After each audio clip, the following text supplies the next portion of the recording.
Manila, October 5, 1975. The air inside the Araneta Coliseum was thick enough to choke on. 28,000 Filipinos packed the arena like sardines, their bodies radiating heat that pushed the temperature past 120 degrees under the unforgiving ring lights. The concrete walls trapped every breath, every scream, every prayer.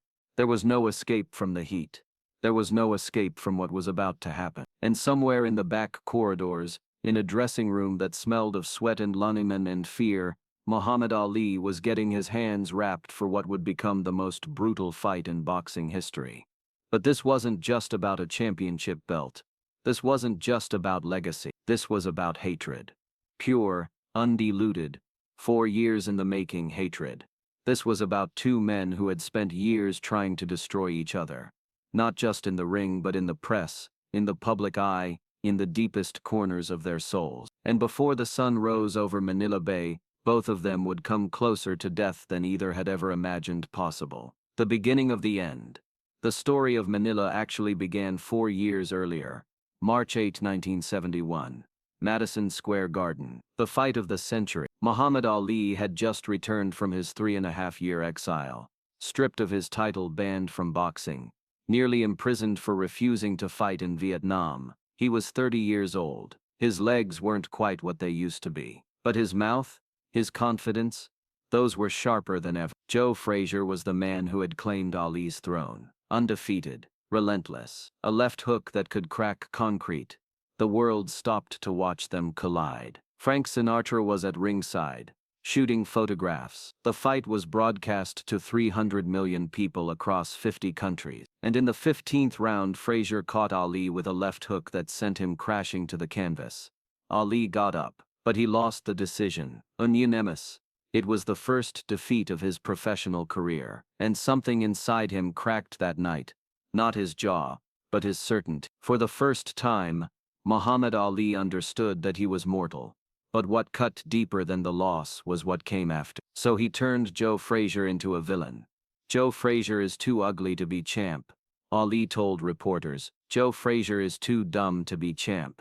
He pulled out a small rubber gorilla toy and punched it in front of the cameras. It will be a killer and a thriller when I get the gorilla in Manila. He called Frazier an Uncle Tom. He questioned his blackness, his intelligence, his humanity. The crowds loved it. They laughed and cheered and bought tickets. But Joe Frazier, a proud man who had grown up picking vegetables in South Carolina, who had helped Ali during his exile, who had lobbied for his return to boxing, who had lent him money, watched Muhammad Ali call him a gorilla on national television. Something inside Frazier broke too. But it wasn't his certainty. It was his capacity for forgiveness. I hated Ali, Frazier would say years later. He didn't have to do that. We could have sold tickets without all that. But he wanted to hurt me, and I decided right then. I was going to destroy him. The road to Manila. They fought again in January 1974. A non-title fight. Ali won a unanimous decision over 12 rounds. But it was close, too close for Ali to feel comfortable. Too close for Frazier to accept defeat. Then came October 3rd, Kinshasa, Zaire. The rumble in the jungle. Ali pulled off the impossible, knocking out George Foreman in the 8th round. At 32, Muhammad Ali was heavyweight champion again. Now he had what Frazier wanted, the title, the chance for one final confrontation. The stage was set for Manila, the Philippines. Ferdinand Marcos ruled the Philippines with an iron fist in 9. He paid $4.5 million to host the third Ali-Frazier fight, a sum meant to showcase his regime to a global audience. Ali arrived like a conquering emperor, insulting Frazier at every press conference. It will be a killer and a thriller when I get the gorilla in Manila. The Philippine crowds loved it. Frazier arrived quietly. He did his road work before dawn. He hit the heavy bag until his hands bled. I want to hurt him, Frazier told his trainer Eddie Futch. I want to take his heart out and show it to him. Futch saw something in Frazier's eyes that worried him. Don't let hate make you stupid. Frazier just stared at him. I'm going to kill him or die trying. The night before the fight, Muhammad Ali couldn't sleep. It wasn't nerves. Ali never got nervous before fights. He had been predicting knockouts since he was 18 years old, and he had delivered more often than not. The problem was Veronica Porcher. Ali had brought his mistress to Manila, a stunning model he had been seeing for months. In a moment of spectacular poor judgment, he had introduced her to Ferdinand Marcos as his wife. Photographs of Ali and Veronica appeared in American newspapers. His actual wife, Belinda, saw them. She flew to Manila in a rage that shook the walls of their hotel suite. The screaming lasted for hours. Accusations, denials, threats of divorce. By the time Belinda finally left, slamming the door hard enough to crack the frame, Ali was exhausted in ways that had nothing to do with training. He sat alone in his hotel room, staring at the ceiling, unable to quiet his mind. Across town, Joe Frazier slept like a baby. The fight was scheduled for late morning to accommodate American television audiences watching in prime time, a decision that would prove nearly catastrophic. The Araneta Coliseum had no air conditioning. 28,000 bodies packed into a concrete structure that trapped heat like an oven. The ring lights, massive, blazing fixtures designed to illuminate the action for cameras, added another 20 degrees to the already suffocating atmosphere. By the time the fighters made their ring walks, the temperature at ring level had reached 110 degrees Fahrenheit. It would climb higher. Ali entered first, wearing a white robe that glowed under the lights. The crowd exploded. Ali, Ali, Ali. The chant was deafening, rhythmic, almost religious. Ali danced on his toes, throwing combinations at the air, mugging for the cameras. He looked confident. He looked ready. He looked like the greatest heavyweight champion in the history of the sport. Then Frazier appeared. He wore green and gold, the colors of the Philadelphia gym where he had learned to fight. His face was a mask of concentration. No smile, no acknowledgement of the crowd. His eyes were locked on Ali, and they never wavered. As the referee gave final instructions in the center of the ring, the two men stood inches apart. "I'm going to kill you," Frazier whispered. Ali smiled. "You don't have the tools, gorilla." The bell. Rounds 1-5. Ali's gamble. Ali came out fast, dancing on his toes, circling to his left, staying away from Frazier's devastating left hook. His jab was sharp. His footwork was beautiful. He was going to box Joe Frazier, pick him apart from the outside, win a technical masterpiece. That plan lasted about 90 seconds. Frazier came forward like a force of nature. He walked through Ali's jabs like they were nothing, annoying insects, not deterrents. He cut off the ring, herded Ali to the ropes, dug hooks into his ribs with a ferocity that made the crowd gasp. By the end of the first round, Ali knew he was in trouble. The old Ali, the Ali of 1964, the Ali who had destroyed Sonny Liston, would have danced for 15 rounds, making Frazier miss, making him pay, never letting him get close enough to do damage. But that Ali was gone. The exile had taken something from him. The years had taken something more. His legs simply wouldn't carry him for 45 minutes of constant movement in this heat. So Ali made a decision that changed the fight.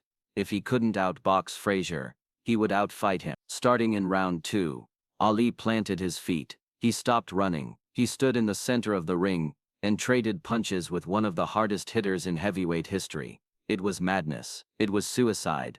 It was also the only option left. Rounds 2, 3, 4, 5. The men stood toe-to-toe and threw leather. Ali's combinations were faster, more varied. Frazier's hooks were heavier, more damaging. Both men landed.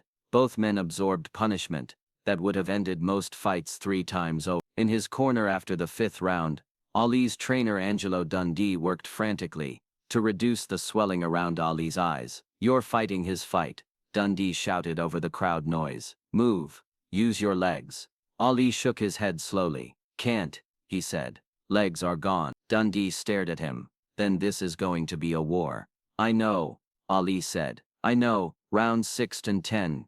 The heart of the battle. The middle rounds were unlike anything boxing had ever seen. Both men abandoned strategy. Both men abandoned. They stood in the center of the ring, in heat that had climbed past 115 degrees, and tried to destroy each other with pure willpower. Ali threw combinations: jab, straight right, hook, uppercut. His punches were still beautiful, but they were landing on a man who refused to fall. Frazier absorbed everything and kept coming. His left hooks thudded into Ali's ribs, like sledgehammers. Round 8. Frazier landed a left hook that buckled Ali's knees. For a moment it looked like he might go down. The crowd exploded.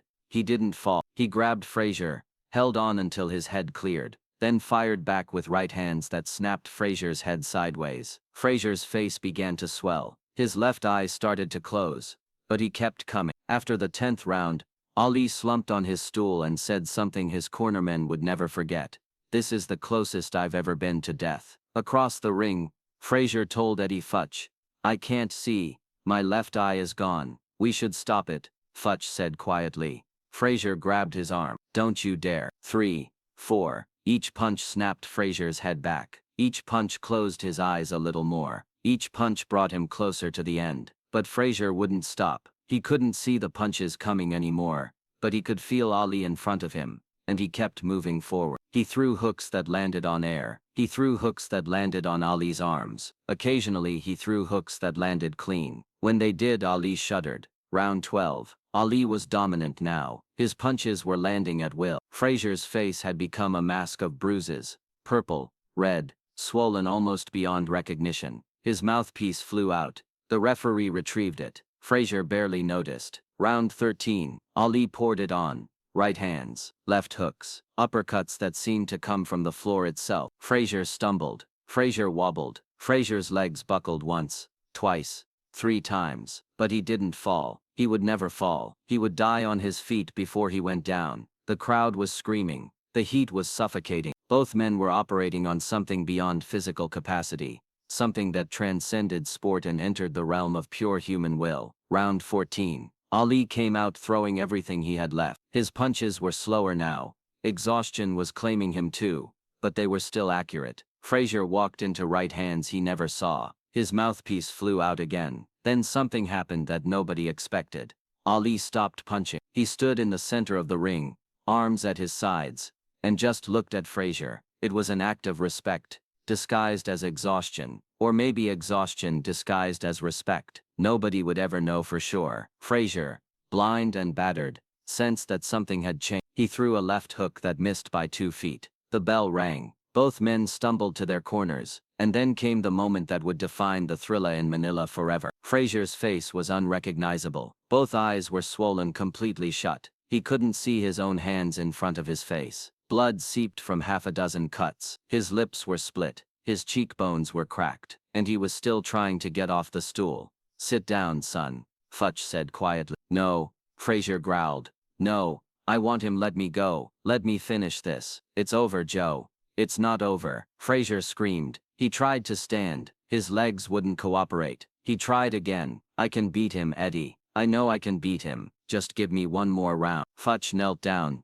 so he was eye level with his fighter, though Frazier couldn't see him anymore. "Joe, listen to me. The world will never forget what you did here tonight. You showed more heart than any fighter I've ever trained. But I'm not going to let you go blind. I'm not going to let you die in this ring. I'd rather die than quit," Frazier said. "I know," Futch replied. "That's why I'm making this decision for you." He signaled to the referee. The fight was over.